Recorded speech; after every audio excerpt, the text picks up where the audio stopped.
Hello! In this video we will look into Houdini KineFX constraints, how they work, and how to set up different constraint networks. So as far as constraints go, we always deal with either position, rotation or scale type of constraints, and of course a combination of all three. So whatever the constraint is doing, it is always modifying one of those three attributes. And the way we set those values can vary based on joint position, position on curve, position of any other joint, rotation of the object, geometry shape, and so on. And we will look at different example setups, which will be based on examples that are available in the Houdini help files, and we will expand on the topic of constraints whenever possible. With that, let's start by preparing the scene setup that we will use to test different constraint setups.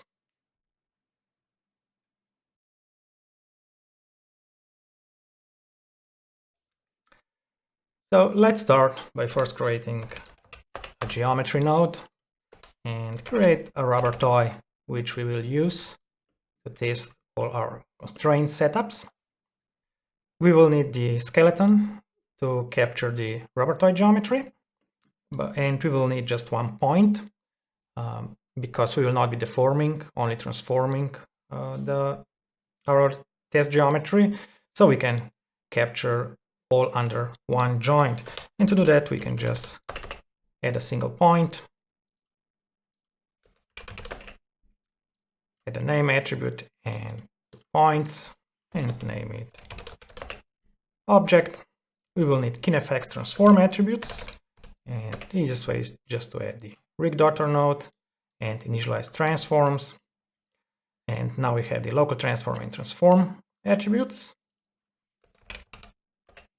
And this is our rest object skeleton. And now we need to capture the rubber toy. And in this case, we can use just capture peg geometry. First input goes into the geometry, the skeleton, into rest object skeleton.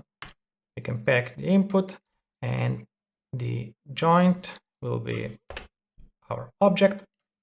And we will capture the whole geometry of the rubber toy under this joint. Now notice that the whole object turned black, and this can easily be corrected by just adding color to this rest skeleton network, as it seems that it affects the display at the capture pegged geometry. And all this goes into the bone deform. The first input should be the capture geometry, the second input rest object skeleton, and the third input is actually the animated or deformed, the control skeleton, in which case we can just add for now a rig pose and connect it to the third input. So now if we move around this joint, we are transforming the rubber toy. Now in a constraint setups, instead of rig pose here to control the rubber toy transformation, we will just use the rig attribute WOP setup. So we will delete this one, and this will be our constraints. Now we will also need a target joint, so or the one to which this our geometry will constrain to. So let's just create another point.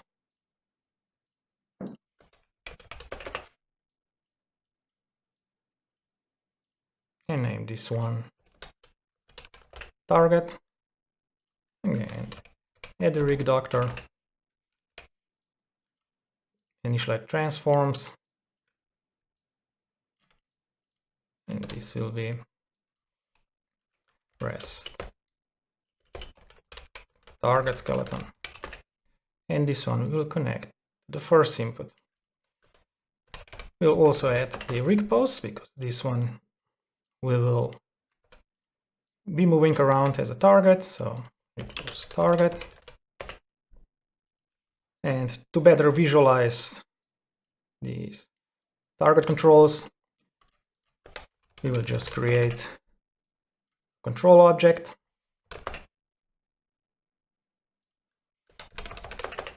And color it.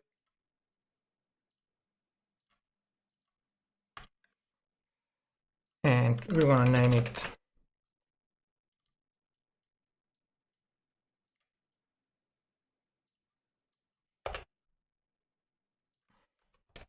sphere red control.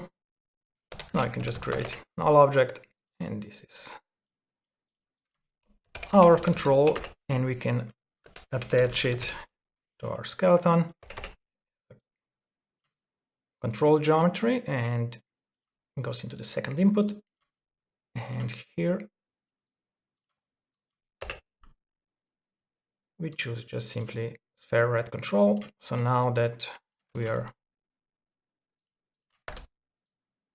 modifying the target joint, we have a nice sphere as a point visualization.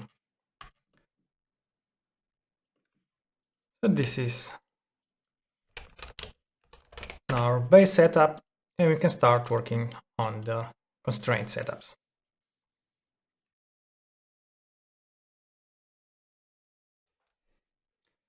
Now let's look at the different point transform attributes, and let's create a copy of the base setup, name it transforms, and go into the constraints WAP network. In here we want to get a point transform, and in the first input, which is our object, we can do it by name, for instance, and just say object, and name this one the object, and another point transform. This will be the target, and we can do the second input, and the point name that we want to get the transform for is a target point. And what we want to do here is constrain this object to our target point. So I'm going to set a set point transform, and this is going to be by name. And again, we can leave the point number and just connect the point number for the object to the output point number. And if you just connect the X form to the set point transform, we get the copy of, basically we copy the transform from the target point to the object point. So whatever we do with the transformation for the target point gets transferred to the object. So basically it's a transform, translate, rotate, and scale constraint. Now if we go back to constraints network, we can see that all we did, we copied the world transform matrix from target point to object point.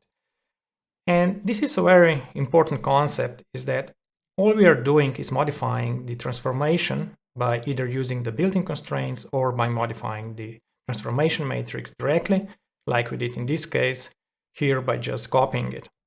So it's always good to know that even if there's not a specific built-in constraint node in Houdini, we can always modify the transformation matrices directly to create any kind of constraint we need. Now notice that we have connected the xform parameter to our capture joint. Now the xform is the world transform, and we also have the local transform, which is the local xform, and effective local transform. And the difference between all three is very important. The xform is the world transform of the joint, meaning we are dealing in world space positions of the point. The local xform, or the local transform, is a transform which is relative to its parent. And the effective local transform is the same as the local transform, but the position and transformation is also taking into account the scale inheritance attribute. So let's create a setup to show how the local and effective local xforms work. So I'm gonna copy these transforms and rename it local transforms. And to get a better overview, we will need additional parent for the target joint. So I'm gonna add another point, and for point 1, I'm gonna just move it down and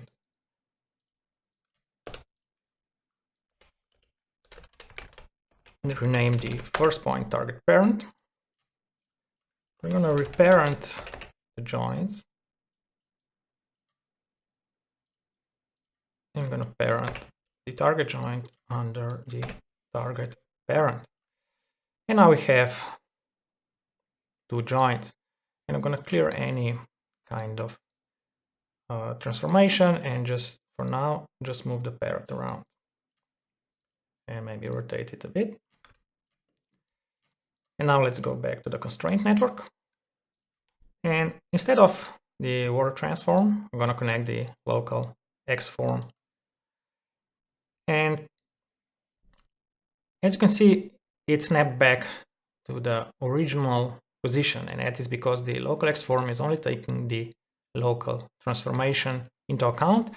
And the target point is has not moved in local space.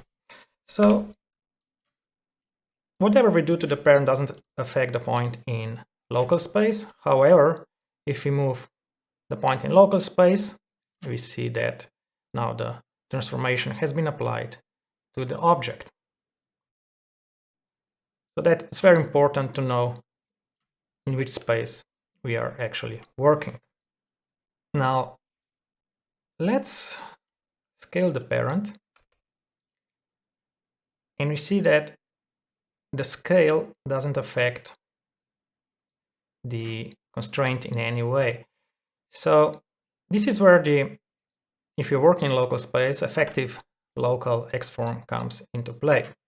Because this one is taking the scaling inheritance attribute and depending on the value of this inheritance attribute applies the transformation.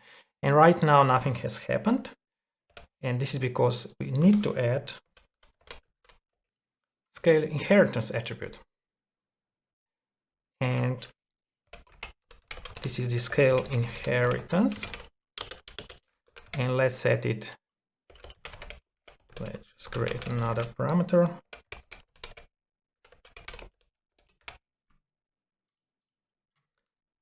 So the scale inheritance attribute tells how the child joint takes the scale of parent joints into account.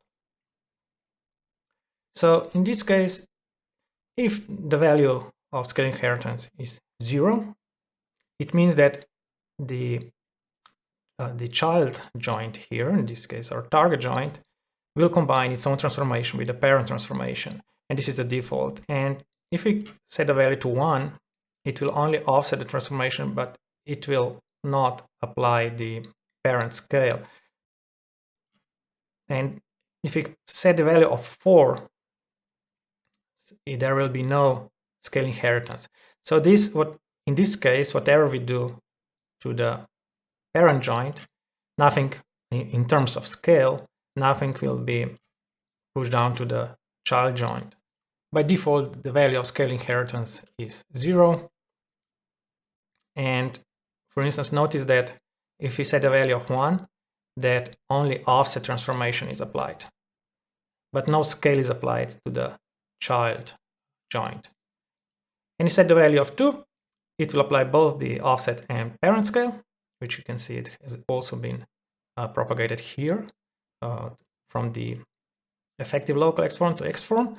So if we go back to local X form, we see that this scale is not affecting anything. And if we now reconnect the effective local X form, we see that the scale has been applied. And if we set the value of scale inheritance to 3, the offset to the child joint will not be applied, but only scale will, as we can see that this control is not spherical and the scale is applied. So these are the options of scale inheritance, and it shows us also the difference between local transform and effective local transform. And it also tells us how scale inheritance affects the joints in a hierarchy. And now for typical constraints, we will look into this video. We will only deal with world transforms, but it's good to know how the local transforms are working in KineFX and how we can deal with them. Just before moving on, just a note regarding the scale inheritance and the world transform. Right now we look only at scale inheritance and local transforms, but the world transform here in constraint setup will always be affected by parent scale depending on the scale inheritance attribute. So the scale inheritance attribute is always taken into account, or the scale of the parent is always taken into account in a world transform depending on the value of scale inheritance.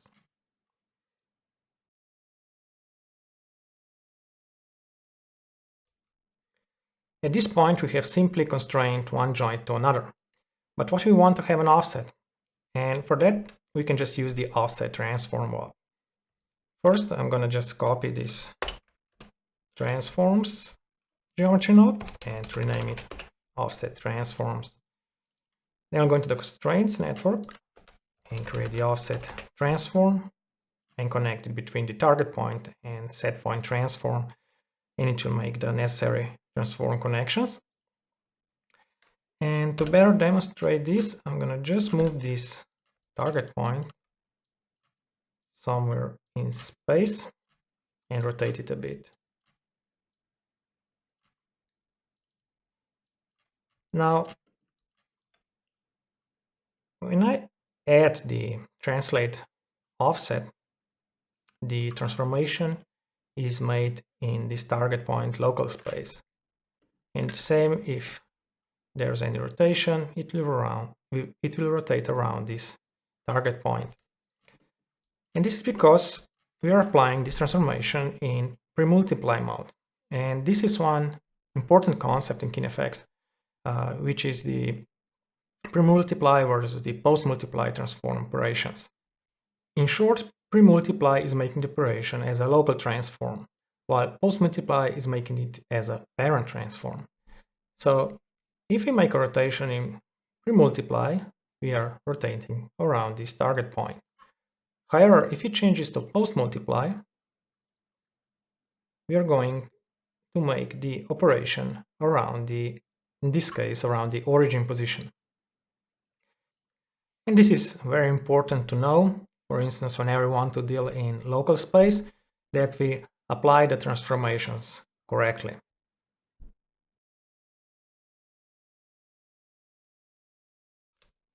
Right now we have copied the transform from one joint to another, but we can also copy between two different transforms using the blend transform.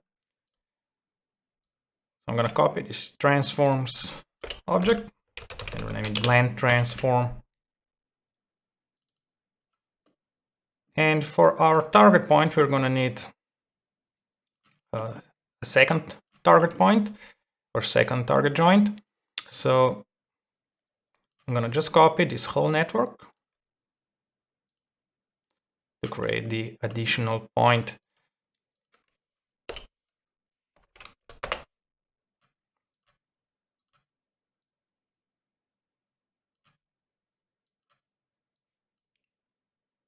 We're going to leave the target names and everything the same and just rename between target 1 and target 2.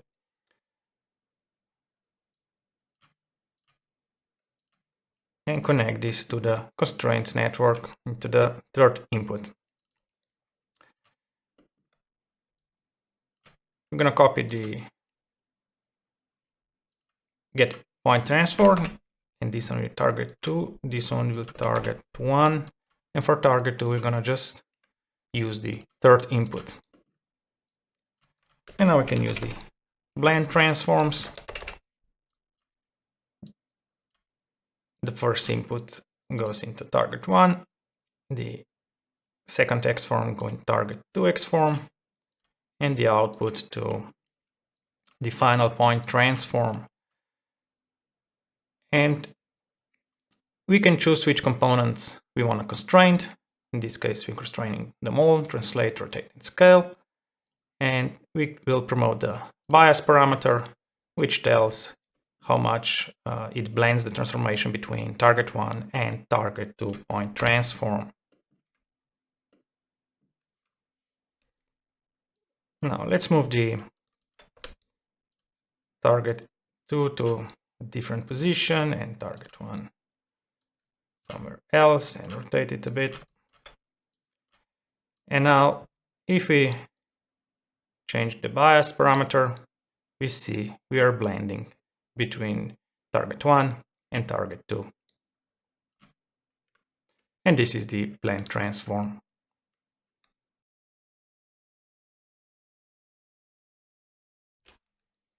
Right now we have copied the transform in one way or another and modified the original transform. But what if we want to retain the original position of our object? And this is where we can use the parent constraint. First, let's copy the transforms object, rename it parent constraint. And first, let's move the target point somewhere else. And this will be our default constraint offset. And let's go into the constraints network, add the parent constraint. And the word transform of our object point goes into the transform input of the parent constraint, and the word transform our target point goes into the new parent input of the parent constraint. The output transform goes into the set point transform. Now, as we can see right now, the object is constrained directly to the target point, and basically we wish that this would be the default offset. So if we click on the update offset, this is now the offset, initial offset between the target point and our object. So if we rotate this target point, it acts basically as a parent. And if we wish to remove the offset, we can just click on the clear offset and it will reset any offset. And whenever we wish to update the default offset, we can just go into parent constraint, click update offset, and this will be now the default offset between the target point and our object. And we could also blend in this parent constraint by just using the blend parameter. So if you promote it and move the target point somewhere, we can disable this parent constraint by just using the blend parameter or blend between 0 and 1. So if the value is 0, the target point is not affecting the object in any way. And when we are blending in, the parent constraint starts affecting the object transformation.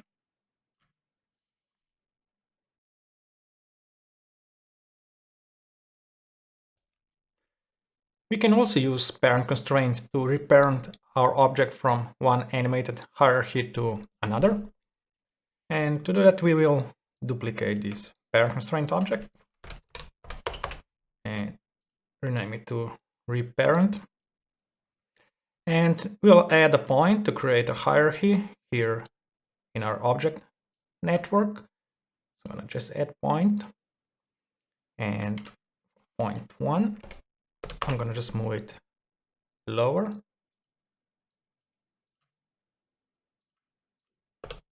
And name it object parent. I'm going to reparent the joints.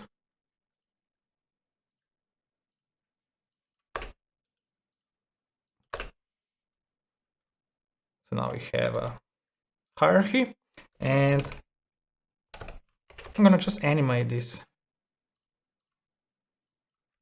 object and object parent here. So for instance, let's just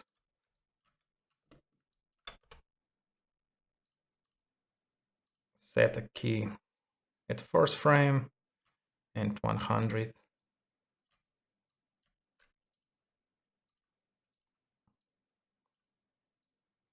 Maybe something like this. And let's just see what kind of animation we have here. Okay. And this will be our object hierarchy here. Now let's create the same additional parent joint for the target point as well. So just set another point and do the same and name it target parent and reparent the target point under target parent. And this one will do a different animation.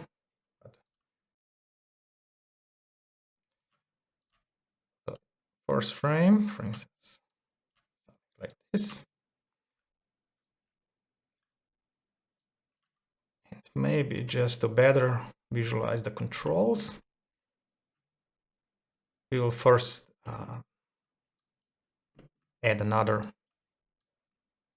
control and have this one green.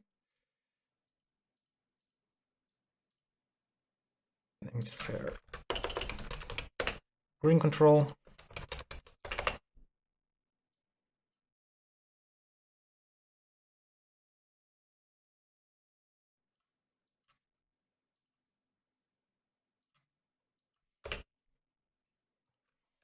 Use red controls for the targets and green controls for the object controls.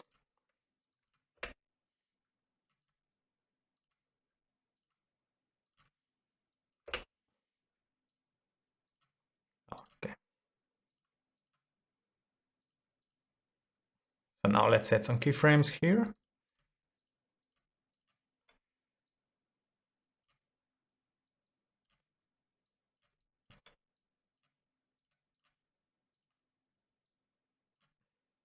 So this is the target skeleton, and this is the object skeleton.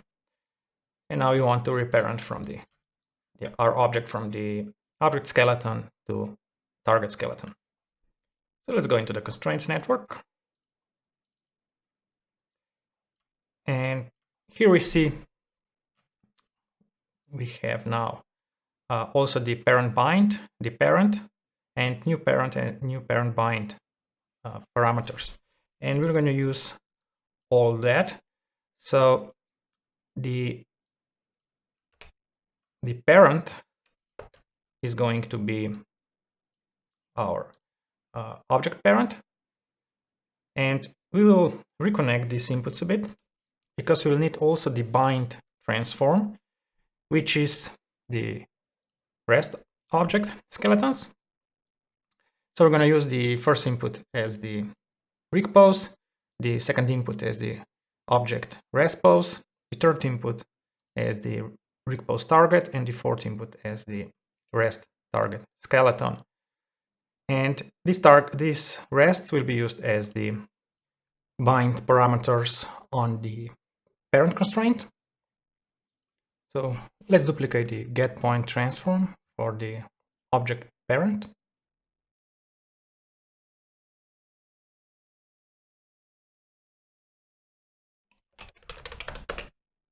So the first input, and this transform goes into the parent. And parent bind is object parent from the second input, which is the rest object skeleton.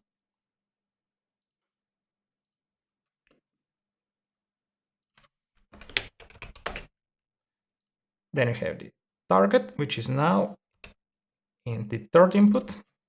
We have to change the third input, and target bind. is now the target from the fourth input.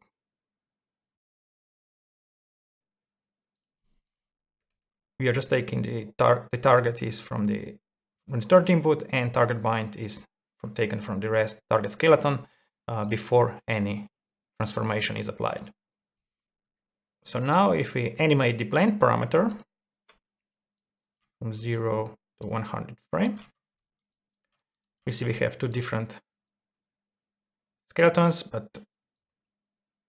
our object is blending between these two different hierarchies, and is basically being reparented from this object hierarchy into the target skeleton hierarchy.